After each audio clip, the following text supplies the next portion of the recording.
gerak. Gerak. Mulai.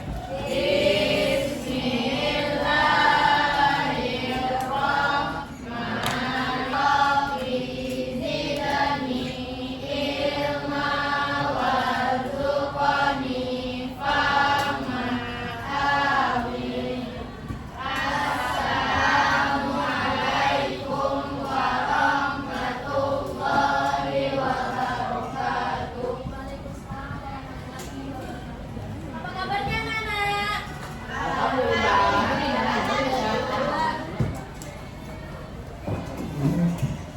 Ada yang sakit hari ini? Ada. Siapa yang izin? Cuma Negi aja? Sudah.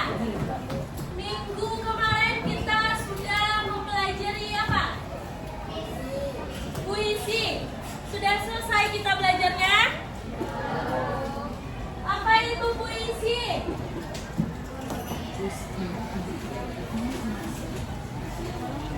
Apa itu puisi? Dan Farel.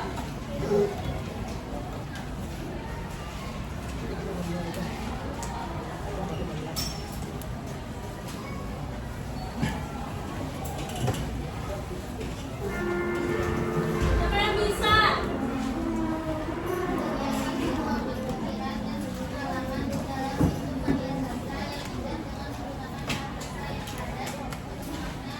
Puisi adalah kegiatan menuangkan pikiran, hati, dan perasaan melalui kata-kata yang indah dan bermakna. Itulah puisi. Sudah berapa majas kita pelajari? Apa itu majas litotes? Siapa yang tahu? Majas litotes. Satu aja. Betul, majas litotes adalah merendahkan atau mengecilkan sesuatu dari kenyataannya.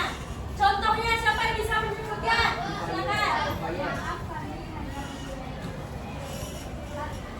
Ya, maaf, kami hanya mempunyai gubuk kecil untuk singgah. Padahal sebenarnya rumahnya bagus, besar, mewah. Majas hiperbola, apa itu?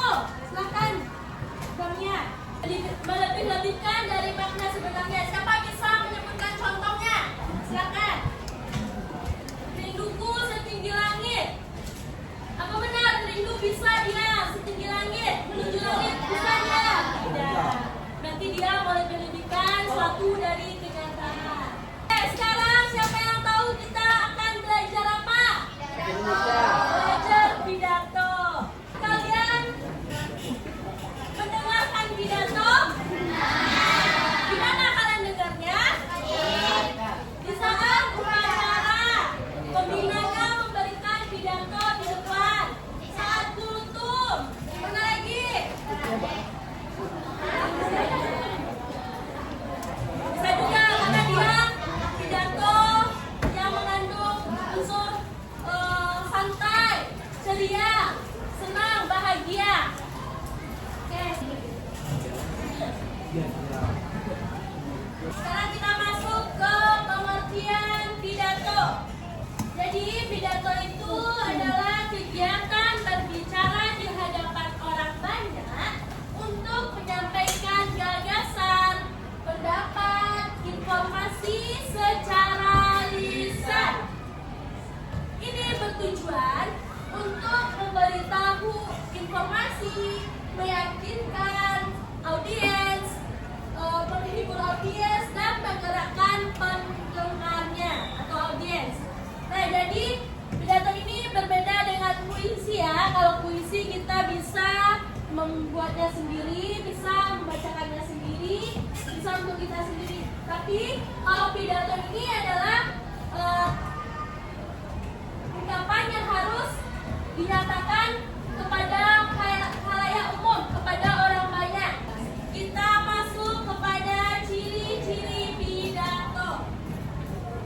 Ciri-ciri yang pertama yaitu disampaikan secara lisan. Pidato ini disampaikan secara lisan di depan orang banyak dan dia tertulis, tapi dia ada teksnya, ada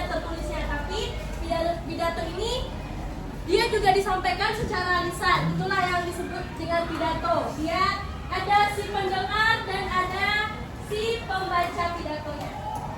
Yang kedua, menggunakan bahasa yang formal. Dia menggunakan bahasa yang formal. Kalau formal berarti dia tertata, terstruktur, dan tepat penulisan dan penyampaiannya. Beda dengan puisi, kalau puisi bisa kita menggunakan bahasa kita sendiri, bebas mau menggunakan bahasa yang seperti apa. Tapi pidato ini menggunakan bahasa yang formal. Ketiga adalah ada pembicara dan pendengar. Setiap pidato pasti ada pendengarnya, tidak ada pidato yang tidak hanya dua orang saja, tapi dia lebih dari dua orang. Dia banyak, seperti tadi di upacara bendera, terus di kultur. Ciri yang selanjutnya yaitu terstruktur. Dalam pidato pasti ada pembuka, terus ada isi dan penutup. Pembuka biasanya apa? Biasanya orang membuka pidato dengan apa? Dengan salam, dengan penghormatan. Selanjutnya ada isi, yaitu isi atau maksud yang ingin disampaikan oleh si pembicara. Dan yang terakhir ada penutup. Biasanya di penutup itu ada pesan yang disampaikan dan terakhir salam penutup. Kelima ada dipersiapkan atau mempersiapkan diri. Jadi si pembicara ini atau orang yang berpidato di depan kalian, berarti sebelumnya mereka ada mempersiapkan diri terlebih dahulu.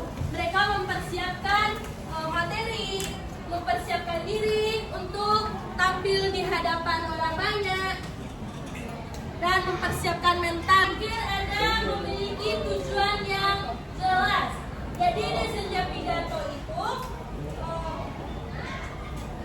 pasti orangnya mempunyai maksud, yaitu contohnya memberitahu informasi, memuju atau menghibur si pendengar. Nanti dia jelas tujuannya. Misalnya saat kalian upacara bendera pagi tadi misalnya, terus ada pembina kalian berpidato dan menyampaikan informasi bahwa senin depan kalian akan melaksanakan ujian mid semester. Jadi diharapkan untuk mempersiapkan diri dari sekarang. Berarti dia pembinanya atau pembicaranya memberikan informasi kepada siswa semua untuk mempersiapkan diri untuk ujian minggu depan. Pidato yang pertama yaitu pidato informatif. Kalau sudah mendengarkan informatif berarti informasi. Ini bertujuan untuk memberikan informasi, pengetahuan, data atau fakta kepada si pendengar. Contohnya pidato tentang kesehatan. Dia memberitahu bahwa kesehatan itu penting untuk tubuh kita. Kesehatan itu penting kita jaga. Berarti dia memberitahu kita bahwa kesehatan itu penting. Kedua yaitu pidato persuasif. Pidato ini seringkali kita dengarkan di lingkungan kita, sering kita dengar. Pidato ini bertujuan untuk mempengaruhi, membujuk atau menggerakkan si pendengar. Contohnya pada saat kampanye pemilihan ketua OSIS minggu kemarin. Ada kita yang pagi jam 7 itu kita mendengarkan kampanye di setiap calon ketua OSIS kan. Nah dia di mengajak kita untuk memilih dia.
yakin atas apa yang dia bicarakan, yakin atas apa yang dia bicarakan di depan.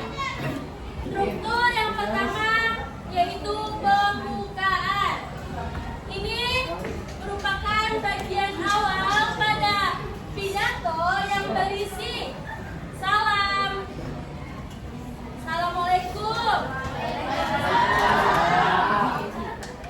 terus salam, apa lagi, Om Swastiastu, Namo Buddhaya, salam kebajikan. Nah, itu merupakan salam setiap agama.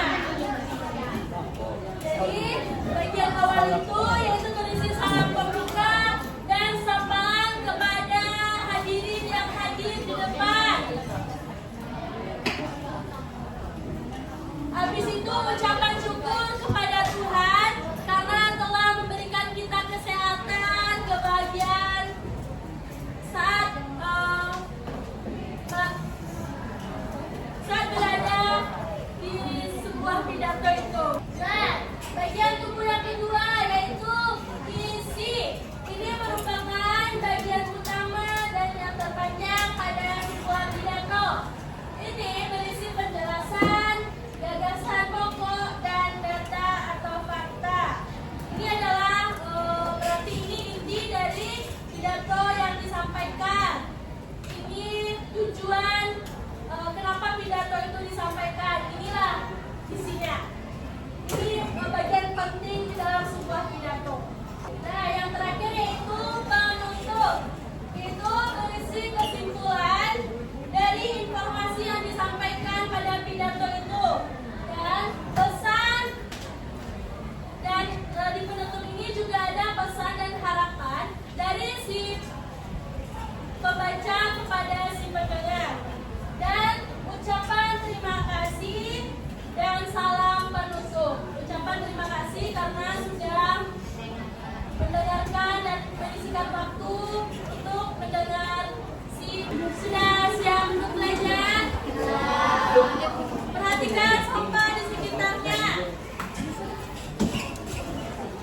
Kalau ada, buang sampah dan sepatunya dipakai.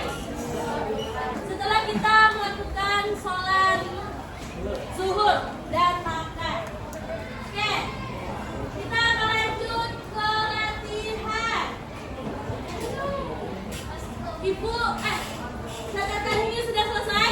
Nah, Ibu akan membentuk kalian beberapa kelompok. Kalian ada berapa? Ada 3, berarti Ibu mau 6 kelompok. Berarti ada yang 5, ada yang 6. Saya bentuk kelompoknya di 1, 2, 3, 4, 5, 6. Jadi di sini ada potongan-potongan teks pidato.